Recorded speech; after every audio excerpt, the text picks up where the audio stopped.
அன்பு நெஞ்சங்களுக்கு கிரியேட்டிவிட்டியின் வாழ்த்துக்கள். இந்த காணொளியில் நீங்கள் காண இருப்பது எக்விடாஸ் தனியார் நிதி நிறுவனத்தில் உள்ள குண்டர்கள் மீது நடவடிக்கை எடுக்க கோரி வளரும் தமிழக கட்சி நேற்று மாலை அதிராம்பட்டினம் பேருந்து நிலையத்தில் ஆர்ப்பாட்டம் செய்தது. அந்த காட்சியை தான் இதில் நான் பதிவு செய்திருக்கின்றேன். இறுதி வரை இந்த காணொளியை பாருங்கள். அது சொந்தமான ஒரு ஏற்பாடு பண்ணி இந்த ஆர்ப்பாட்டம் நடத்தியிருக்காரு. இப்ப சாதாரண மக்கள் நடத்த முடியுமா? அதுக்கான வாய்ப்பு இருக்கு. யார் இதெல்லாம் கவனித்து பண்றது? சட்டத்துடைய ஆட்சி நிலைநாட்டுவது யாருடைய பொறுப்பு? பொதுமக்களுடைய பொறுப்பா, அரசியலுடைய பொறுப்பா? என்ன அயோக்கியத்தனம் இது? நாங்கள் தமிழ்நாடு மக்களுடைய சார்பாக இதை வன்மையாக கண்டிக்கின்றோம். இதற்கான தீர்வு ஒரு வாரத்திற்குள்ளாக இந்த தீர்வு ஏற்படவில்லை என்று சொன்னால் நிச்சயமாக நாங்கள் திட்டமிட்டது மாதிரி நாங்கள் எந்த சூழ்நிலைக்கும் தயாரிக்கூடிய இந்த தொடர்ச்சியாக போராட்டத்தை நின்று கொண்டிருக்கிறோம். இதை எதிர்பார்த்து அல்ல, சாதாரண எளிய மக்களுக்காக, சாதாரண உழைக்கக்கூடிய மக்களுக்காக, நீதிக்காக, நேர்மைக்காக தொடர்ந்து போராடக்கூடியவர்கள், பல்வேறு அடக்குமுறைகளை கலந்துள்ளவர்கள். ஆகவே நீங்கள் இது முடிவு காலவில் என்று சொன்னால் இதை நான் வந்தவனை கேட்ட தோழர்கிட்ட கூப்பிட்டு அரசர்களை கூப்பிட்டு பேசினாங்க. என்னன்னு சொல்லி கேட்டா அதை பத்தி பேசவே இல்லை அப்படிங்கிறாங்க. இது பாருங்க எவ்வளவு பெரிய கொடுமை. இது ஒரு பாதிக்கப்பட்டிருக்காரு, அதுக்காக ஒரு போராட்டம் அமைக்கப்பட்டிருக்கிறது. ஒரு தொடர்ச்சியாக அந்த மக்கள் பகுதியில போடக்கூடிய ஒரு வகையான கட்சி, நீண்ட காலமாக இந்த பகுதியில போடக்கூடிய நம்முடைய தோழர் அவருடைய தலைமையில் ஒரு போராட்டம் அறிவிக்கப்பட்டிருக்கு என்று சொன்னால் அரசியல் கூட்டு பேச்சு நடத்த மாதிரி அவருடைய கடமை இருக்கிற உங்களுக்கு எதுக்கு மைத்திரி ஆட்சி நடத்திட்டு உட்கார்ந்து எதுக்காக உங்களுக்கு சட்டம் தண்ணி ஆட்சி எதுக்கு இதெல்லாம் கொடுக்கப்பட்டிருக்கு? இதெல்லாம் யாரு வாய்ப்பு நடத்திட்டு இருக்கு? அப்ப இதெல்லாம் குறைந்தபட்சம் கூட ஒரு கூப்பிட்டு பேச்சுவார்த்தை நடத்தி அவருடைய பிரச்சனை தீர்ப்பளிக்குமாறு வீதியில கொண்டாந்து விட்டு இந்த மாதிரி ஒரு ஆர்ப்பாட்டத்தை கொண்ட நிலையை உருவாக்கியது யாரு? இப்ப கேட்டா நம்ம சொல்ல நம்ம சட்டத்தின் மீது மாதிரி சொல்லலாம். மக்களை அளவு உட்கார்ந்து நேசிக்க நிற்கிறோம். சட்டத்தை மதிக்கிறதுனால நாங்க இங்க நின்றுட்டு இருக்கிறோம். சட்டத்தை அவனுக்கு மாதிரி நாங்களும் ஓடினா வர்றாங்க போய் அவனை பிடிச்சி நாங்க வீட்டுக்கு கேட்டிருக்க முடியும், கேட்கணும். ஆனா சட்டத்தை மதிக்கணுங்கிறதுனால, இந்த ஆட்சி நிவாரணத்தை நம்பிக்கை வைத்ததுனால வந்து நின்றுட்டு இருக்கா. இதான் காரணம் ஆட்சியாது. இதெல்லாம் அசிங்கம் இல்லையா சொல்றதுக்கு? ஒரு சாதாரண நுண்கடன் கொடுத்த நிறுவனம் வந்து காவல்துறை சேர்ந்து அசிங்கமா இல்லையா? தமிழக அரசுக்கு இது கெட்ட பேர் கிடையாதா? இது திராவிட மாவட்ட ஆட்சியாது? இது சமூக நீதி பேசக்கூடிய ஒரு ஆட்சியில் நடக்கக்கூடிய ஒரு அவலமா இது? ஏன்னா நீ எத்தனை பேர் கையெழுத்து அவரை உட்காந்துக்கிட்டு பூரா கையெழுத்து வாங்கிக்கிட்டு நீ போய் வீட்டுல போய் அது போனா என்ன அயோக்கியத்தன அது? அவனை பூரா எல்லாருமே குண்டர் சொல்லி வாங்கி கொண்டு போய் முதல்ல உள்ள சொல்லு. ஏன்னா பல பேர் பாதிக்கப்பட்டிருக்காங்க இந்த பதிமூணுக்கு. இப்ப தோழர் மட்டும் இல்ல, நீங்க பொதுமக்கள் எல்லாம் தெரிஞ்சுங்க. சட்டத்தை யாரு மீறுறது, சட்டத்தை யாரு மைத்தி நடத்துகிறது? அதாப்பட்ட பொதுமக்கள் நான் கேட்கிறேன். அறிவார்ந்த மக்கள், அன்புள்ள மக்கள், விவசாயிகள், விவசாய தொழிலாளர்கள், வணிகத்துறை மக்கள், கடற்கரை மீனவர்கள், நம்முடைய சகோதரர்கள், ஏன் நாயத்தை பாருங்க. யாரு சட்டத்தை மீறா? யாரு சட்டத்தை மைத்தி நடக்கிறது? கேட்டா எங்க சொல்லுவோம், நீங்க வந்து வன்முறையா பேசுறான், அதை பண்றான், இதை பண்றான், இவங்க வந்து தீவிரவாதமாக செயல்படுறாங்க சொல்லுவாங்க. நம்ம சட்டத்தை மீறி இருக்கோமா? நாலு பேர் அரசியல் போய் போய் அவங்க வீட்டை போய் அடிச்சாரா? அதாவது கம்பெனிக்கு முப்பது வைப்பாரா? போய் அடிச்சாரா? இல்ல. மருத்துவ மக்கள் சுட்டி காட்டி இந்த மாதிரி ஒரு அநீதி நடந்திருக்கு. ஒரு குடும்பத்தோட கௌரவம் பாதிக்கப்பட்டிருக்கு, கண்டிப்பா செலுத்தப்பட்டிருக்கிறது. நடவடிக்கை மனு கொடுத்தா எங்களே கேள்வி கேட்டு உட்கார்ந்து ஏன் எதுக்காக சம்பளம் வாங்கிட்டு இருக்கிற? கூச்சாச்சம் இல்லையா? காவல்துறைக்கெல்லாம், வருவாய்த்துறைக்கெல்லாம் கூச்சாச்சம் இருக்கா இல்லையா? மேல உங்களுக்கு மாணவர்கள் இருக்கா? சட்டத்துக்கு பயப்படுகிறதா இல்லையா? யார் சட்டத்தை மீறக்கூடியவர்களாக இருக்கிறாங்க என்பதெல்லாம் கருத்தில் கொண்டு இந்த போராட்டத்தை வளர விடாமல் கண்டிப்பாக நாங்கள் இது போல கலந்திருக்கிறோம். விட்டோம்னா எங்களுக்கு கௌரவத்தை சாப்பிடும். நிச்சயமாக நடவடிக்கை எடுக்கவில்லை என்று சொன்னால் அந்த எக்கனசி கம்பெனிக்கு நேரம் நடவடிக்கை எடுக்கணும். வாழ்நருக்கு இல்லை, வாழ்நர் இருந்தாலுமே கேட்க முடியாது. இவர் அவர் கோபத்துக்கு இவர் தங்காங்க வைக்க முடியாது. சட்டத்தில் அப்படி இடம் கிடையாது. ஒருவன் திருடி இருப்பான் அல்லது கொலை செய்திருப்பான், அவன் இறந்திருப்பான், அவருடைய வாரிசு மீது எப்படி நடவடிக்கை எடுக்க முடியும்? கடை வாங்கியது யார்? இவர் அவருடைய தந்தை கடவுள். தந்தை வாகனோடு இறந்து போட்டார். வாகனோடு இறந்து போன பிறகு இவர்கிட்ட எப்படி கடவுள் பண்றது? அதுக்கான வாய்ப்பு சட்டத்திலே விவாதமே கிடையாது. அப்படி இன்னொரு சட்ட நடவடிக்கை எடுத்துக்க. இது போன்ற அத்துமீறி நடவடிக்கை எடுக்கணும் அப்படிங்கிறத இந்த கூட்டத்தில் கேட்டுக்கொண்டு இதை நிறைவேற்றவில்லை என்று சொன்னால் நிச்சயமாக தோழர்களுடைய தலைமையை மீண்டும் மாவட்ட ஆட்சியர் அலுவலகத்தை முற்றுகையிட்டு மிகப்பெரிய போராட்டம் நடத்துவோம் என்று கூறிக்கொண்டு தந்த வாய்ப்பு நன்றி விடைபெறும். நன்றி, வணக்கம்.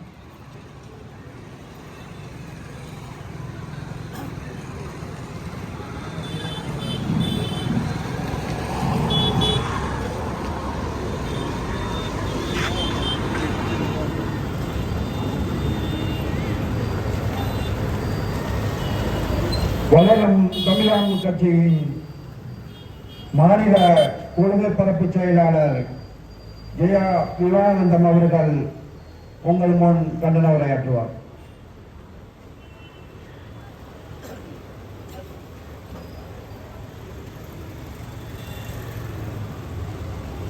இந்த எழுச்சிமிகு ஆர்ப்பாட்டத்தில் வரவேற்புரையாற்றி வீட்டிருக்கின்ற மாவட்டத்தினுடைய செயல்முறைவர் மகேஸ்வரன் அவர்களே, முன்னிலை பொறுப்பு வசிக்கின்ற மாவட்டத்தினுடைய தலைவர் ராஜபாக்கியம் அவர்களே, மாவட்ட இணைச்சாளர் கூட்டுசாமி அவர்களே, மாவட்ட மீனவர் இணைச்சாளர் ராஜமாணிக்கம் அவர்களே, மாவட்டத்தினுடைய அமைப்பு செயலாளர் அன்பண்ணன் ஜவஹர் அவர்களே, நகரத்தினுடைய பொறுப்பாளர்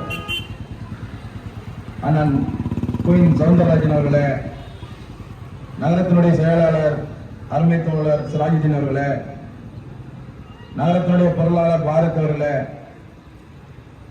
சேதுபாலத்தின் ஒன்றிய செயலாளர் ஆரோக்கியதாஸ் அவர்களே, பாக்கியம் அவர்களே, பேராவூரணி ஒன்றிய செயலாளர் நவீன்குமார் அவர்களே, ஒன்றியத்தினுடைய தலைவர் அருமை சகோதரர் பாதமணி அவர்களே, நிறைவாக நன்றி உரை கூற இருக்கின்ற அருமை தம்பி இளவராஜ் மாவட்ட செய்தி தொடர்பாளர்களே மற்றும் எங்களோடு தோழமையாக கலந்து கொண்டிருக்கின்ற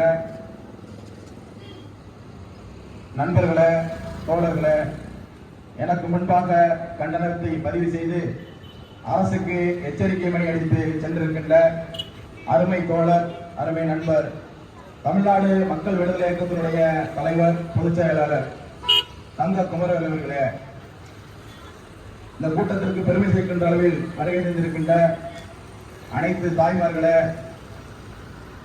நண்பர்களே, இளைஞர்களே, அதிராமண்டலத்தினுடைய நகரத்தில் இருக்கக்கூடிய நகரவாசிகளே, வியாபாரிகளே, உங்கள் அத்தனை பேருக்கும் என் சார்பாகவும் நான் சார்ந்து செயல்பட்டுக் கொண்டிருக்கின்ற பாலை பட்டாபிராமன் தலைமையிலான வளரும் தமிழரின் சார்பாக பணிவான வணக்கத்தை தெரிவித்துக் கொள்கிறேன். இந்த ஆர்ப்பாட்டம் நாம் எதற்காக நடத்துகிறோம் என்கிற கேள்வி உங்களிடத்தில் எழலாம். இந்த ஆர்ப்பாட்டத்துக்கு முன்பாக நடந்த விஷயங்களை நாம் கவனத்தில் இருக்க வேண்டும். இந்த எக்விடாஸ் தனியார் நிதி நிறுவனம், 5 ஸ்டார் நிதி நிறுவனம், இந்த டிவிஎஸ் பைனான்ஸ், பஜாஜ் பைனான்ஸ், இப்படி இருக்கின்ற இந்த தனியார் நிதி நிறுவனங்கள் லோன் அந்த கடனை கொடுக்கும் பொழுது கிட்டத்தட்ட 50க்கும் மேற்பட்ட கையெழுத்தை அந்த பயனாளியிடம், அந்த கடனை பெறுவதிடம் பெற்றுதான் இந்த கடனை கொடுக்கின்றார்கள். அதில் என்ன இருக்குது என்பதை இந்த கடனை பெறுகின்ற நம்மளை போன்ற ஏழை எளியவர்கள் எந்த கடன் பத்திரத்தையும் படிப்பதில்லை. அவ்வளவு ஒரு 50,000 ரூபாய் 20,000 ரூபாய் கடனுக்கு கூட அவன் 50க்கும் மேற்பட்ட கையெழுத்தை வாங்குகிறான். அந்த கையெழுத்திடும் பொழுது அதில் இருக்கக்கூடிய நிபந்தனைகள் இந்த இந்தியாவில் அந்த சட்டமெல்லாம் இருக்கிறதா என்று சொன்னால், எங்களை போட்டு 10 வருடம் 20 வருடம் இந்த மக்களுக்காக போராடி மக்களுக்காக பல்வேறு நிலைகளிலே நாங்கள் நின்று கொண்டிருக்கிற எங்களுக்கே இந்த சட்டமெல்லாம் புதிதாக இருக்கிறது. அப்படி இருக்கையில் சாமானிய மக்களுக்கு அந்த சட்டத்தை பற்றி புரிவதற்கு துளியளவு வாய்ப்பில்லை. இது போன்ற அடிப்படை சட்டங்களை மக்களுக்கு தெரியப்படுத்த வேண்டும் என்போ எந்த அரசும் முன்வருவதில்லை. ஆக ஒரு வங்கியிலே நாங்கள் கடன் வாங்கியிருக்கிறோம் என்று சொன்னால், அந்த தனியார் நிதி நிறுவனம் எந்த நிதி நிறுவனமாக இருந்தாலும் ஆர்பி என்று மத்திய அரசாங்கத்திற்கு கீழ் செயல்படக்கூடிய இந்த ரிசர்வ் பேங்க் ஆஃப் இந்தியா அதனுடைய கட்டுப்பாட்டில் தான் இயங்குகிறது. 2020, 22 கூட 21 கூட அந்த ரிசர்வ் பேங்க் ஆஃப் இந்தியா என்ன சொல்லுதுன்னா, ஒரு வங்கியிலே கடன் பெற வேண்டும் என்று சொன்னால், கடன் பெற்றிருந்தால் அவர் ஏழையாக இருக்கலாம், பணக்காரராக இருக்கலாம், ஆனால் அவருக்கு தனிநபர் சுதந்திரத்தை எக்காரணத்தை கொண்டும் எடுக்கக்கூடாது, தடுக்கக்கூடாது என்று 2021 ஆண்டு ரிசர்வ் பேங்க் ஆஃப் இந்தியா ஒரு சுற்றறிக்கையை அத்தனை மாநில அரசாங்கத்துக்கும் அனுப்பியிருக்கிறது. இங்கு என்ன ஒரு பெரிய விஷயம் என்று சொன்னால், இந்த எதையுமே இந்த தனியார் நிதி நிறுவனங்கள் என்ன பண்றான், ஆள் எடுக்கும் போது அந்த தனியார் நிதி நிறுவனம் பட்டுக்கோட்டையில இப்போ அதிராமண்டலத்துல ஒரு கிளையை ஓபன் பண்றான்னு சொன்னா, அந்த கிளைக்கு ஆள் எடுக்கும் போது போலீஸுக்கு ஆள் எடுக்கிற மாதிரி தான் எடுக்கிறான். அவர்களை பண்ண மக்கள் வந்து பயப்படணும். இப்ப காவல்துறை என்ன நினைக்குது, அவங்களை கண்டு நம்மள பயப்படணும். ஏன் பயப்படணும்? அங்கதான் நம்ம கேள்வி எழுது. எங்களுக்காக உருவாக்கப்பட்டது, சட்டத்தால் உருவாக்கப்பட்ட காவல் நிலையத்தை எங்களை போன்றவர்களோ இல்ல சாமானிய மக்களோ காவலர்களையோ காவல் நிலையத்தை கண்டு அச்சப்பட வேண்டும் என்கிற ஒரு மறைமுகமான அறிவிக்கப்படாத சட்டம் ஒன்று இருக்கிறது. இதைதான் நாங்கள் என்ன கேட்கிறோம் என்று சொன்னால், ஒரு சம்பவம் நடந்தால் அந்த சம்பவத்தை அணுகுவதற்கு சட்ட வர நெறிமுறைகள் இருக்கிறது.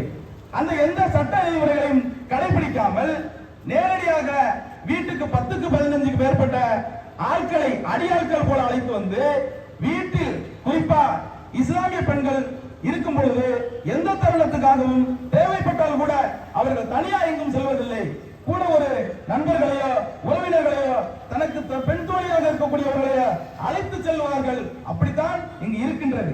இவர்கள் ஒரு அத்துமீறி இந்த வீட்டுக்கு சென்று வீட்டில் அவர்கள் ஆள் இல்லை என்று சொல்லிய பிறகும் வீட்டிலே தான் நான் இருப்பேன் என்றும், இந்த நீங்க மாதாந்திர தவணையை கொடுத்தால்தான் நான் வெளியே செல்வேன் என்று பலமுறை அவர்களை மன உளைச்சலுக்கு ஆளாக்கி அந்த தெருவில் இருக்கக்கூடிய மற்ற உறவினர்கள் நண்பர்கள் எல்லாம் பார்த்து அங்க என்ன பிரச்சனை நடக்குது அப்படிங்கிற அளவிற்கு ஒரு தொடர்ச்சியான மன அழுத்தத்தை கொடுத்ததின் பேரில் தான் இந்த மக்களுக்காக, குறிப்பாக ஏழை எளிய சாமானிய மக்களுக்காக 20 ஆண்டுகளுக்கு மேலாக போராடி போராடி தன் வாழ்நாளை அர்ப்பணித்த ஐயா அவருடைய மரணத்திற்கு இவர்கள் காரணமாகிவிட்டார்கள் என்கிற செய்தியை வருத்தத்தோடு தெரிவித்துக் கொள்கிறேன். ஏனென்று சொன்னால், இந்த சமூகத்திலே தலைவராகவோ இந்த மக்களின் ஏழை எளிய மக்களினுடைய வாழ்வாதாரத்துக்காக போராடுவதற்கு யாருமே வருவதற்கு தயங்குகின்ற காலத்தில் 30 ஆண்டுகளுக்கு மேலாக இந்த மக்களுக்காக, இஸ்லாமிய சகோதரர்களுக்காக, தலித் மக்களுக்காக, ஒடுக்கப்பட்ட மக்களுக்காக களம் கொண்டு போராடிய அந்த தலைவருடைய மரணத்திற்கு இந்த மக்கள் இந்த போராட்டத்தை நாங்கள் முன்னெடுத்ததற்கு முதன்மையான காரணம் அவர் மிக அடிப்படையிலே ஒரு போராட்டவாதி. இன்னை போன்ற இங்க இருக்கின்ற ஏழை மக்களுக்காக 30 ஆண்டு காலத்துக்கு மேல் களமாடியவர் என்பதற்காக தான் வளரும் தமிழகம் கட்சி இந்த போராட்டத்தை முன்னெடுத்தது என்பதை உங்களுக்கு நாங்கள் நினைவூட்ட விரும்புகிறோம். சகோதரர்களே, இங்க இருக்கின்ற காவல் நிலையம் சட்டப்படி இயங்க வேண்டும். இங்க இருக்கின்ற பேரூராட்சி அலுவலகம் சட்டப்படி இயங்க வேண்டும். இங்க இருக்கின்ற தாலுகா ஆபீஸ் என்று சொல்லக்கூடிய தாசில்தார் ஆபீஸ் சட்டப்படி இயங்க வேண்டும். இங்க இருக்கின்ற அனைத்தையும் பார்க்கக்கூடிய மாவட்ட ஆட்சியர் அலுவலகம் சட்டப்படி இயங்க வேண்டும். ஆனால் இதெல்லாம் சட்டப்படி இயங்குதா என்றால், ஒரு ஆண்டுக்கு 5 ஆண்டுக்கு ஒரு முறை தேர்தல் வாக்குறுதியை கொடுத்துட்டு ஆட்சிக்கு வர்ற ஒருவருடைய கட்டுப்பாட்டிலும் இத்தனை நிறுவனங்களும் ஒரு 60 ஆண்டு காலம் 55 ஆண்டு காலம் அரசு பணியில் இருக்கக்கூடிய, அது காவல்துறையாக இருக்கட்டும், வருவாய்த்துறையாக இருக்கட்டும், பொதுப்பணித்துறையாக இருக்கட்டும், தமிழகத்தில் இருக்கக்கூடிய எந்த துறையாக இருந்தாலும் அந்த துறை சார்ந்தவர்கள் அந்த கட்சிக்காரர்களாக மாறி அவர்களுக்கு ஒட்டு ஒன்றிய போல அவர்களுக்கு சேவகம் செய்கின்ற வேலையை செய்கிறார்கள் என்கிற குற்றச்சாட்டை வளர்ந்த தமிழகம் கட்சி முன்வைக்கிறது. வீட்டில் சென்று நீ கடன் வசூலிக்க செல்வதற்கு அனுமதி பெற்றியா?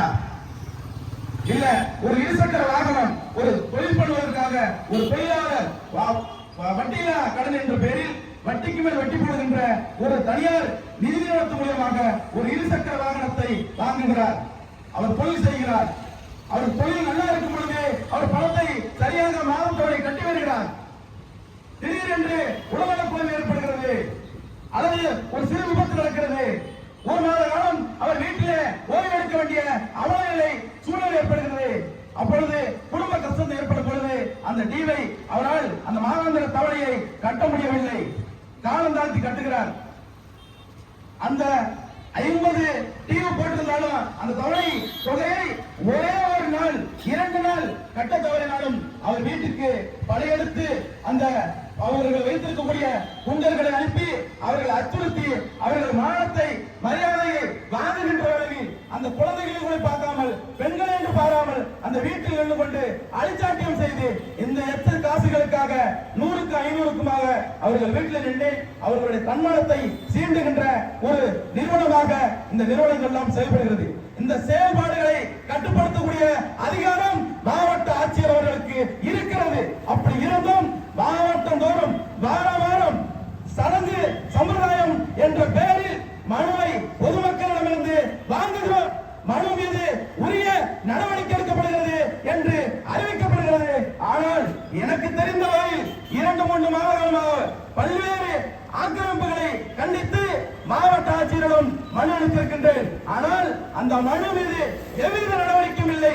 குறிப்பாக இங்க இருக்கக்கூடிய உயர்நீதிமன்றம், உச்ச நீதிமன்றம் எந்த சூழலிலும் நீர்நிலை ஆக்கிரமிப்புகளுக்கு சமரசம் செய்து கொள்ளக்கூடாது என்கிற சட்டத்தை போட்டும் கூட இந்த சட்டத்தை மதிக்காமல் இங்க இருக்கின்ற மாவட்ட நிர்வாகம் தொடர்ச்சியாக அந்த ஆக்கிரமிப்பாளருடன் கைகோர்த்து கொண்டு இன்னும் ஏழைகளின் குளங்களையும் தாரை வைத்துக் கொண்டிருக்கிறது.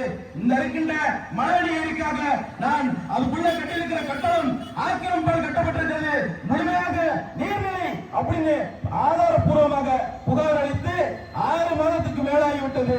ஆனாலும் இதனால் வரையும் அது அளவீடு செய்வதற்காக இங்க இருக்கின்ற தாலுகா அலுவலகத்துக்கு சென்றிருப்பதாக எனக்கு தகவல் வந்தது.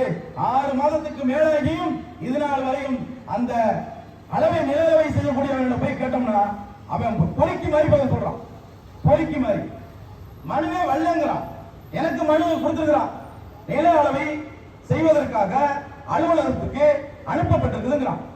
அவன்கிட்ட போய் கேட்டா அப்படி ஒரு மனுவே இல்ல, அப்படியே இருந்தாலும் இது இவ்வளவு காலதாமதம் பண்ணி நாங்க அளக்க முடியாதுன்னு சொல்றான் 6 மாசத்துக்கு பிறகு. இது எவ்வளவு பெரிய அயோக்கியத்தனம். நீ சம்பளம் வாங்குவது இந்த மக்களினுடைய வரிப்பணத்தில். பால் விலை ஏறிடுச்சு, மின்சார விலை ஏறிடுச்சு, ஜல்லி மலை விலை ஏறிடுச்சு, வேலையில்லா திண்டாட்டம் அனைத்தும் ஏறிக்கொண்டே இருக்கிறது. ஆனா ஏழைகள் ஏழைகளாவே இருக்கின்றார், பணக்காரன் பணக்காரனாவே இருக்கின்றான். இந்த நிலையை மாற்ற வேண்டும் என்று சொன்னால் தொடர்ச்சியாக நாங்கள் ஜனநாயக ரீதியாக போராடி வருகிறோம். அன்பு நண்பர்களே, எங்களுக்கு இன்னொரு வகையான போராட்டத்தையும் முன்னெடுக்க முடியும் என்பதை எச்சரிக்கையாக சொல்கின்றேன். இந்த சம்பவம் எக்டாஸ் நிறுவனத்தின் மீது புகார் அளியுங்கள் என்று அந்த அவங்க அப்பா இறந்த பிறகு அவருடைய MM இப்ராஹிம் அவர்கள் இறப்புக்கு பிறகு காவல் நிலையத்தில் புகார் அளிக்க ஜவஹர்லால் அவர்கள் ஒரு கட்சியினுடைய மாவட்ட அமைப்பு செயலாளர் இருக்கிறவர் காவல் நிலையத்துக்கு செல்கிறார். அந்த காவல் நிலையத்தில் அந்த பணியில் இருக்கக்கூடிய இந்த ஜீரோ பாரா என்கிறவர் அந்த மனுவை வாங்க மறுக்கிறார். மறுப்பதோடு மட்டுமல்லாமல் ஆய்வாளரை சந்தியுங்கள் என்று சொல்கிறார். ஆய்வாளராக இருந்தாலும், உதவி ஆய்வாளராக இருந்தாலும், அல்ல கடைநிலை காவலராக இருந்தாலும், இன்று காவல் நிலைய பணியில் இருக்கும் பொழுது மனுவை யார் கொடுத்தாலும் மறுக்கக்கூடாது. அந்த மனுவை உடனடியாக வாங்கி நடவடிக்கை உட்படுத்த வேண்டும். அந்த இருக்கக்கூடிய சர்க்கிள் இன்ஸ்பெக்டர் அந்த காவல் ஆய்வாளருக்கு தெரியப்படுத்த வேண்டும். அந்த மனு மீது என்ன மாதிரியான குற்றச்சாட்டுகள் இருக்கிறது, சம்பவம் என்ன கூறப்பட்டிருக்கிறது என்று அந்த காவல் ஆய்வாளரிடம் உடனடியாக தெரிவிக்க வேண்டும். இதே ஒரு தாழ்த்தப்பட்டவன் அந்த புகாரை கொடுத்தால் SST வன்கொடுமை தடுப்பு சட்டத்தில் வழக்கு பதிவு செய்ய வேண்டும். 24 மணி நேரத்துக்குள் மாவட்ட நிர்வாகத்துக்கு தகவலை அங்கு இருக்கின்ற உளவுத்துறை மூலமாக காவல் ஆய்வாளர் உள்ளிட்டோர் உடனடியாக மாவட்ட துணை கண்காணிப்பாளருக்கு தெரியப்படுத்த வேண்டும். ஆனால் இங்கு அதுக்கு மாறாக எங்கள் மீது எவராது ரோட்டில் செல்கின்ற கோரிக்கைகள் எல்லாம் எவரெல்லாம் புகார் கொடுத்தாங்கன்னா அந்த புகார் வாங்கி கொண்டு உங்க மீது புகார் கொடுத்திருக்கிறார்கள், உங்க மீது புகார் கொடுத்திருக்க புகார் வச்சுட்டு நீ என்ன மயிரா புடுங்க போற, மயிரா புடுங்க போற, நான் என்ன பண்றேன், என்ன பண்ணுவேன்னு கேட்கிறேன். புகார் கொடுத்த ஒரு மனிதன் வரும் பொழுது காவல் நிலையம் திறந்து இருந்திருக்கிறது, பூட்டி இல்ல. சட்டப்படி எந்தது சொல்லல, பூட்டியில திறந்தா இருக்கு. அப்ப காவல் நிலையத்துக்கு வரக்கூடிய ஒருவரை ஒரு பாதிக்கப்பட்டு தன்னுடைய தகப்பனை இழந்து இந்த நிலையிலும் தன் காவல் நிலையத்தை இந்த சட்டத்தின் மீது நம்பிக்கை இருந்து, இந்த சட்டத்தின் மீது எங்களுக்கு நம்பிக்கை இருந்து உங்களிடம் இதுல என்ன பைத்தியகாரத்தனம் என்று சொன்னால் நடக்கிற அநீதிகளுக்கெல்லாம் காவல்துறை நாடி வந்தால் எங்களுக்கு தீர்வு கிடைத்துவிடும் என்கிற அயோக்கியத்தனமான எண்ணம் எங்களிடத்தில் இருப்பதால் தொடர்ச்சியாக நீங்கள் எங்களை வஞ்சித்து வருகிறீர்கள். ஆனால் ஒன்று மட்டும் சொல்கின்றோம், தொடர்ச்சியாக நாங்கள் ஏன் வழியில் போராடுவோம் என்றால் இல்லை, நாங்கள் எந்த வழியை தேர்வு செய்ய வேண்டும் என்பதை நீங்கள் தான் முடிவு செய்ய வேண்டும். மிஞ்சி மிஞ்சி போன பொய் வழக்கு போடுவ, பழனி பாபா போடாத வழக்கா போட்ட போற, எத்தனை போட சட்டம் போட்ட, சடா சட்டம் போட்ட, என்ஐஏ போட்ட, என்னன்னே போட்ட, அதையெல்லாம் மீறி இந்த இஸ்லாம் சமூகத்து விடுதலைக்காக, அரசியல் விடுதலைக்காகவும் மாவீரன் பழனி பாபாவை இழந்தீர்கள். உங்கள் அரசியல் அதிகாரம் அடியோடும் வேரோடும் நேரடி மண்ணோடும் புடுங்கி எறியப்பட்டது என்பதுதான் இஸ்லாமியனுடைய வரலாறு. அதே போன்று தேவேந்திர வேளாளர்களுக்கு அரசியல் அதிகாரத்தை இமானுவேல் சேகனுடைய படுகொலைக்கு பிறகு எங்களுடைய ஆட்சி அதிகாரம் தரமட்டமாக போய்விட்டது. அதனை மீட்டெடுப்பதற்காக தான் வளரும் தமிழகத்தை உருவாக்கி நாங்கள் இந்த மக்களுக்கு இந்த ஜவஹர்லால் என்பவர் எனக்கு இரத்த உறவு கிடையாது. முற்காலத்தில் என் பாட்டனாகவோ முப்பாட்டனாகவோ என் இரத்த உறவாக இருந்திருப்பார். அதற்காக அவர் எந்த மதத்தை சார்ந்தவராக இருந்தாலும் எந்த சாதியை சார்ந்தவராக இருந்தாலும் வளரும் தமிழகத்தை தோளோடு தோல் நிற்கும். எந்த வடிவத்தில் எது வந்தாலும் அதை போராட்டத்து வடிவமாக எதிர்கொள்வதற்கு எந்த நிலையிலும் தயாராக வளரும் தமிழகத்தை இப்பகுதியிலே தொடர்ச்சியாக களமாடும் என்று கூறிக்கொண்டு தொடர்ச்சியாக அலுவலகம் மற்றும் காவல் நிலையம் சட்டப்படி இயங்க வேண்டும் என்கிற கோரிக்கையும் மீண்டும் ஒருமுறை வைக்கின்றோம். மாவட்ட காவல்துறை கண்காணிப்பாளர் அவர்களே, இங்க இருக்கின்ற சார்ஜ் ராஜ் என்கிற ஒரு உதவி ஆய்வாளர் இருக்கிறார். அவர் தனது பணியை தொடர்ச்சியாக லஞ்சத்துக்காகவே தனது பணியை செய்து வருகிறார். ஏற்கனவே பட்டுக்கோட்டை நகர காவல் நிலையத்தில் அவர் உதவி ஆய்வாளராக இருந்த பொழுது ஒரு பெண்ணும் ஒரு ஆணும் தலைமறைவாகிவிட்டார்கள் என்று அவர்களை கைது செய்து அழைத்து வரும் பொழுது, அழைத்து வந்து திருச்சியில் கொண்டு வந்து சேர்க்கும் பொழுது திருச்சியிலிருந்து அவர்களை பணம் பெற்றுக் கொண்டு அவர்களை தப்பிக்க விட்டு சென்றதாக அவர் மீது ஒழுங்கு நடவடிக்கை எடுக்கப்பட்டு அவர் ஏற்கனவே சஸ்பெண்ட் செய்யப்பட்டிருக்கிறார். இந்த சார்ஜ் ராஜ் என்ன நினைச்சிட்டு இருக்காருன்னா, சார்ஸ் பெர்னாண்டஸ் முன்னாள் மத்திய அமைச்சர் இருந்தார், ராணுவ அமைச்சர், அவர் நினைச்சிட்டு இருக்கிறார் இவர் இங்க இருக்கக்கூடிய ஆய்வாளருக்கு கீழே பணிபுரிகிற ஒரு சாதாரண போலீஸ், அவ்வளவுதான். இவர் வந்து மனு கொடுக்க போறவங்கள கண்ணியத்தோட நடத்துறது இல்ல. கண்ணியத்தோட நடத்துவாரு. யாரு நடத்துவாருன்னா, பணம் கொடுக்கறதுக்கு வராங்களா அவரை கண்ணியத்தோட நடத்துவாரு. ஏழை வந்து போறாங்களா அவரை உதாசீனப்படுத்துவாரு. சரி, மனுவை வாங்க மறுத்துட்டேன். மனுவை நான் தபால் மூலியமா பதிவு தபால் அனுப்புறேன். இந்த வரைக்கும் எந்த நடவடிக்கை எடுத்தியா? நடவடிக்கை எடுத்தியா? நீ என்ன அவளை நேர்மையானவளா? இன்னும் ஒரு வருஷமா என்னமோ அவள் வேலை இருக்கு, நீ அப்புறம் சும்மா தான் இருக்கணும். நான் எப்பயுமே சும்மா இருக்கிறாள், போராடுறாள், எனக்கு வேலை இன்னும் இல்லை, நீ எதுவும் என்னை பண்ண முடியாது. இந்த அச்சுறுத்துவது, ஆட்கள் போடும்போது இயக்கத்தை சார்ந்தவர்களை குறைஞ்சபட்ச மரியாதையோடு நடத்துவது, இதையெல்லாம் காவல்துறை கண்ணியத்தோடு நடத்த மேலதிகாரிகளுக்கு உண்மையான தகவல்களை, அன்பு நண்பர்கள், உளப்பணி நண்பர்களே, உண்மையான தகவல்களை மாவட்ட நிர்வாகத்துக்கும் நீங்க பணிபுரிகின்ற உளவுத்துறை எழுதியிருக்கிறார் பாருங்க செந்தில்வேலன், அவர்களுக்கு சரியான தகவலை சொல்லுங்க. புகார் கொடுத்தா நடவடிக்கை எடுக்கணும்னா நடந்த சம்பவம் உண்மையா பொய்யா புகார் வாங்கி வச்சுட்டு நீ அதான் பண்ணணும். அதை விட்டுட்டு வர்றவங்களை மிரட்ட தொழில் பேசுறத, இந்த மிரட்டல் உருட்டல் இதெல்லாம் வந்து பரமக்குடி துப்பாக்கி சூடு செப்டம்பர் 11 சுடபோறவங்க போலீஸ் சொல்லி இதே செந்தில்வேலன் தான் அந்த ராமநாதபுரம் எஸ்பி சுடபோறவங்க சொல்லி கூட நெஞ்ச காட்டின சாகுறோம். நாங்க நெஞ்ச காட்டி 7 பேர் நெஞ்ச காட்டி நெஞ்ச தாங்கி இமானுவேல் சேகரோட குடும்பத்தினால எங்கள் உயிர் தியாகத்தை அவருக்கு அர்ப்பணிக்க என்று இரத்த சரித்திரம் படைத்தவர்கள் தேவேந்திர வேளாளர்.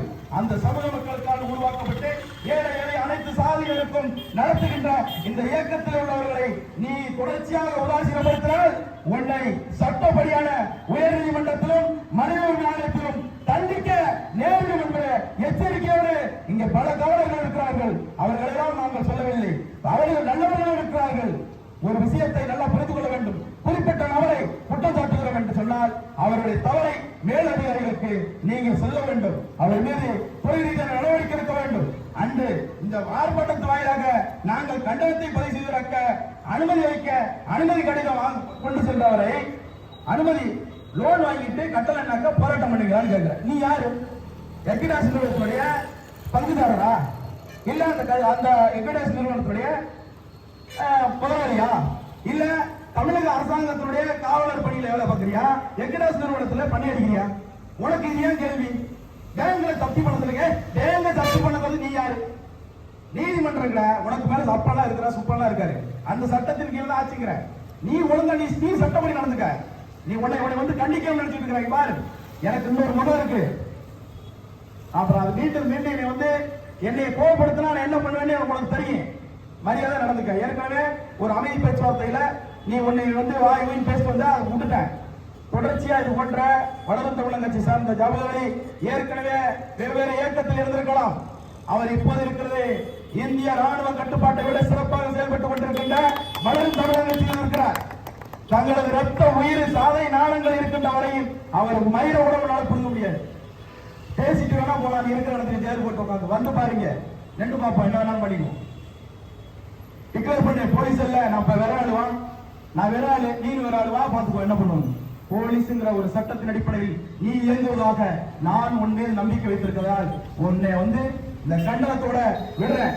அந்த வழக்கு, இந்த புகாருக்கு, இந்த நடவடிக்கைக்கு, புகாருக்கு நடவடிக்கை எடுக்கவில்லை என்று சொன்னால் எனக்கு முன்பாக கூறிய அறிவித்தோழர் தங்கள் குமரர் சொன்னது போல மாவட்ட ஆட்சியர் அவர்களையும் மாவட்ட காவல்துறை கண்காணிப்பாளர்களையும் முற்றுகையிடுவோம் என்கிற கோரிக்கையை முன்வைத்திருக்கின்றோம். அதுபோன்று 2 தினங்களுக்கு முன்பாக மஞ்சுளா என்ற பெண்மணி சேதுபாவத்தில் காவல் நிலையத்திலே ஒரு புகார் அளிக்கின்றார்.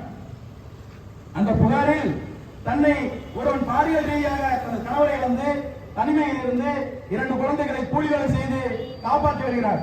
அந்த பெண்மணி காவல் நிலையத்தை இரவு நேரத்தில் என்னை 11 மணிக்கு மேல் எங்க வீட்டு கதவை தட்டுகிறார் என்று சொல்லி, அச்சுறுத்துகிறார் என்று சொல்லி, பாலியல் ரீதியாக என்னை தொந்தரவு செய்கிறார் என்று சொல்லி ஒரு புகார் மனுவை சேதுபாவத்திரம் காவல் நிலையத்திலே வழங்கியிருக்கிறார். 12ஆம் தேதி வழங்கியிருக்கிறார். அந்த புகாருக்கு மறுநாள் நடவடிக்கை எடுக்க வாருங்கள் என்று அன்று வர சொல்லிவிட்டு இவர் செல்லவில்லை, முடியவில்லை. இவர் குழந்தைக்கு முடியவில்லை, அதனால இவருக்கு செல்லலை. அந்த யார் மேல குற்றச்சாட்டு சொன்னாங்களோ அவங்க தரப்பை சார்ந்த ஒரு 50க்கும் மேற்பட்டவர்கள் காவல் நிலையம் சென்றிருக்கிறாங்க. அங்க கையெழுதி ஒரு அம்மா ஒரு உதவி ஆய்வாளர் பணியில் சேர்ந்திருக்கிறாங்க. அவங்க எதிர்த்தரப்பு புகார் அளித்தவங்க வரல, நீங்க போங்கன்னு சொல்லி வீட்டுக்கு அனுப்பிட்டாங்க. அந்த புகாருக்கு பிறகு வீட்டுக்கு வந்தவங்க எந்த பெண்மணி புகார் அளித்தாங்களோ அவர்களை அந்த கொள்ளுக்காடு பஸ் நிறுத்தத்தில் இருந்து சுமார் 2 கிலோமீட்டர் தூரத்தில் இருக்கக்கூடிய அவர் வீட்டில் அவர் தனியாக இருந்த பொழுது 10-11 மணி அளவில் மக்கள் எல்லாம் 2 புறமும் ரோட்டில் இருந்து பார்க்கிற நிலைமையில் இருந்துட்டு அங்கிருந்து அவருடைய அந்த நைட்டி என்கிற அந்த ட்ரெஸ்ஸோட இருந்தவங்களை அடிச்சு 5க்கும் மேற்பட்ட ஆண்களும் பெண்களும் ரோட்டுக்கு, அதாவது ஈசிஆர் மெயின் ரோட்டுக்கு அங்கிருந்து அடிச்சு எடுத்துட்டு வந்து அதன் பிறகு காவல்துறைக்கு தகவல் தெரிஞ்சு காவல்துறை அவங்களை மீட்டு காவல் நிலையத்துக்கு அழைச்சு போகுது. யார மஞ்சுளா என்பவர் 12/12/2022 புகார் அளித்திருக்கிறாரு. அந்த புகாருக்கு 13ஆம் தேதி சம்பவம் நடக்கிறது. 13ஆம் தேதி அந்த புகார் கொடுக்கப்பட்ட பெண்மணி தாக்கப்படுகிறார். பொது இடத்தில் வைத்து அவருடைய ஆடைகளை கலைத்து தகவலை பேசி அடித்து உதைத்து காவல் நிலையம் மீட்டு கொண்டு போறாங்க. அந்த புகார்தாரரையும் காவல் நிலையத்துக்கு அழைச்சு போறாங்க. அந்த பாதிக்கப்பட்டவரையும் முடிச்சு கூட்டி போறாங்க. அந்த பாதிப்பை ஏற்படுத்திய குற்றவாளிகளையும் காவல் நிலையத்துக்கு அழைச்சிட்டு போறாங்க. இரவு 7 மணி வரையும் அந்த காவல் நிலையத்தை வைத்திருக்கிறாங்க. 7 மணி வரையும் அந்த புகார் காவல் நிலையத்தில் இருந்தும் காவல்துறை 2 நாட்கள் கூப்பிட்டு விசாரித்தும் நடவடிக்கை எடுக்காமல் அவர்கள் 7 மணி வரையும் சட்டவிரோதமாக காவல் நிலையத்தை வைத்திருக்கிறார்கள். அதன் பிறகு இந்நாள் வரையும் அந்த புகார் மீது எவ்வித நடவடிக்கை எடுக்கவில்லை. இது இந்திய அரசியல் சட்டத்தில் இருக்கிறதா இல்ல இந்திய போலீஸ் சட்டத்தில் இருக்கிறதா? ஒரு பெண்மணியை காலையிலிருந்து, அது பாதிக்கப்பட்ட ஒரு பெண்மணியை அழைத்துக் கொண்டு காவல் நிலையத்தில் வைத்திருந்து பாதிக்கப்பட்டவர்களை சரி செய்வதற்காக, அந்த பாதிப்பை ஏற்படுத்தியவர்களை சரி செய்வதற்காக இந்த பாதிக்கப்பட்ட பெண்மணியும் நீங்கள் என்ன மருத்துவம் படித்து வந்தவர்களா? நீங்க எஸ்ஐ தானே, நீங்க உதவி ஆய்வாளர் தானே, நீங்க மருத்துவம் டாக்டர் கையில் அணிங்க.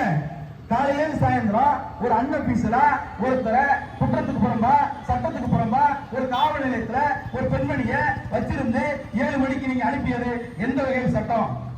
மாவட்ட காவல்துறை கண்காணிப்பாளர் அவர்களே, இவர்கள் மீது அவர்களை தாக்கி அத்தனை பேர் மீது வழக்கு பதிவு செய்ய வேண்டும். வழக்கு பதிவு செய்யவில்லை என்று சொன்னால் சேதுபாவசத்திரம் காவல் நிலையத்தை விரைவில் முற்றுகையிட்டு போராட்டத்தை முன்னெடுக்கும் வளரும் தமிழர் கட்சி. கொடூரமாக பெண்மணியை பப்ளிக்ல பொது இடத்துல வைத்து மாணவர்கள் வைத்து அடித்து உதைத்தவர்கள் மீது ஏன் காவல் நிலையத்தில் புகார் அளித்த என்று அடிக்கிறான்னா அவருடைய பின்னணியை நீங்க விசாரிக்கணும்.